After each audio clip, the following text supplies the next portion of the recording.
Title of this story is Am I the Astronaut for Putting My Mother-in-Law in a Timeout?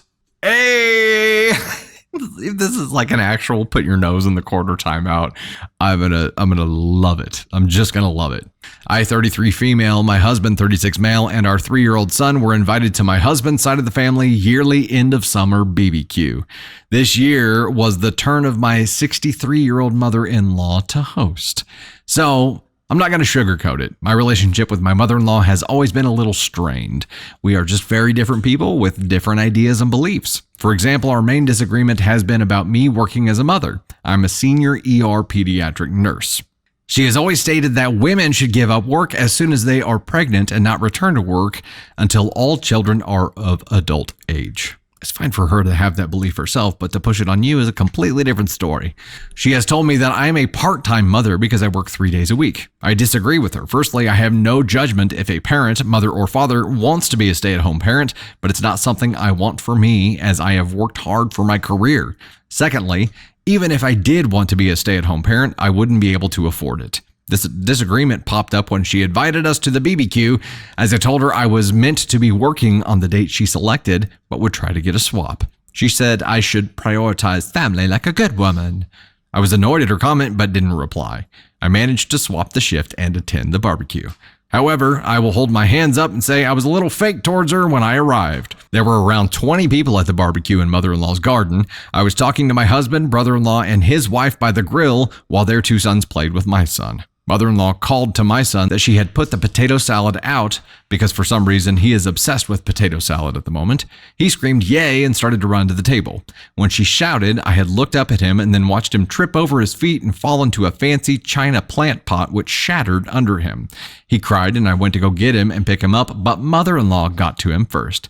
She picked him up and smacked him on the back of his legs hard twice and shouted at him for breaking her pot. I pulled him away from her and tried to calm him down. I was furious and told mother-in-law to back off. Yeah, we'll give her some red flags for that.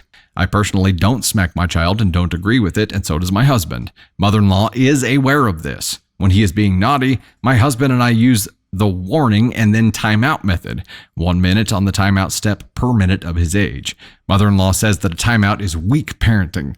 It was actually my husband's idea to use timeout, as he says he was hit a lot as a child and it taught him nothing. When I calmed down somewhat, I checked him over and saw he was bleeding. Mother-in-law was shouting, but I left my husband to deal with her. He was also cross, and I carried our son into the house to give him some love and first aid. After a few minutes, I had calmed down our son more and had cleaned and dressed his cut hand.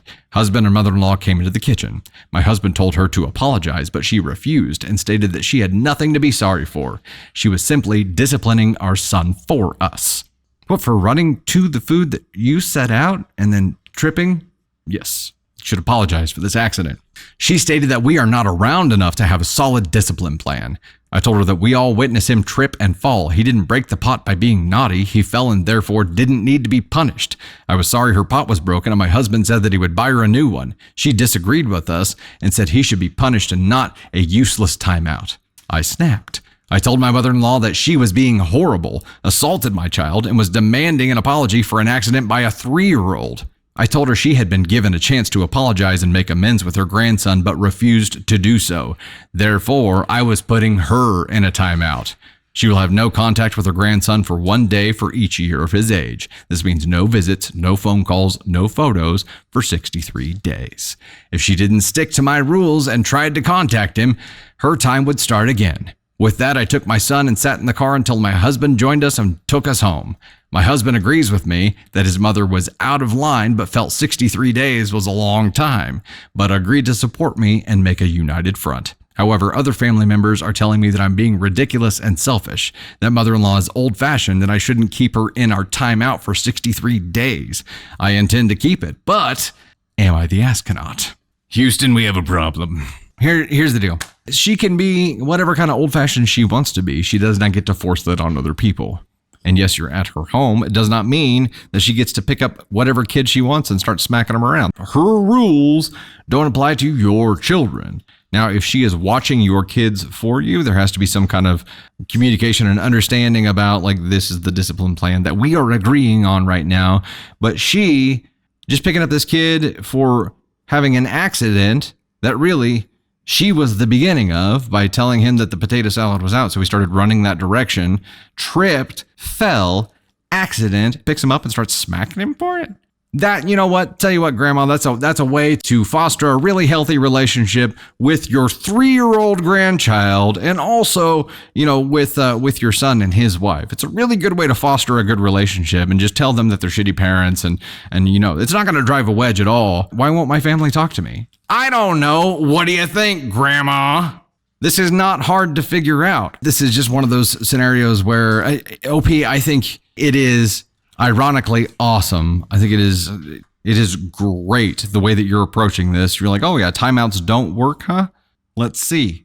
And you give her a dose of what a timeout really means.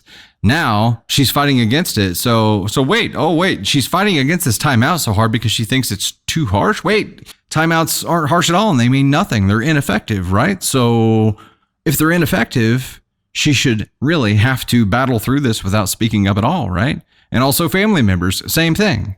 It's like, oh, you don't think it's that big of a deal? Okay.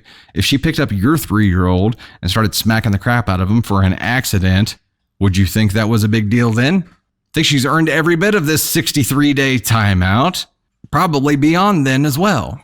If she's going to be around your child again, there have to be some very clear ground rules. If she is not willing to agree to those ground rules, she doesn't get to be around your kid. It's as simple as that. Just good old-fashioned boundaries. NTA for you. And the question here was, am I the astronaut for putting my mother-in-law in a timeout? Hell no. I think it's awesome. It forces her to address her hypocrisy. Because if they're not effective, then she doesn't get to bitch about it at all. The follow through here is going to be hilarious. Like, I really hope we get an update about this, about how Grandma handles this timeout. Because, you know, she's going to fight it tooth and nail. And it's going to be like, oh, well, wait, I thought it was no big deal.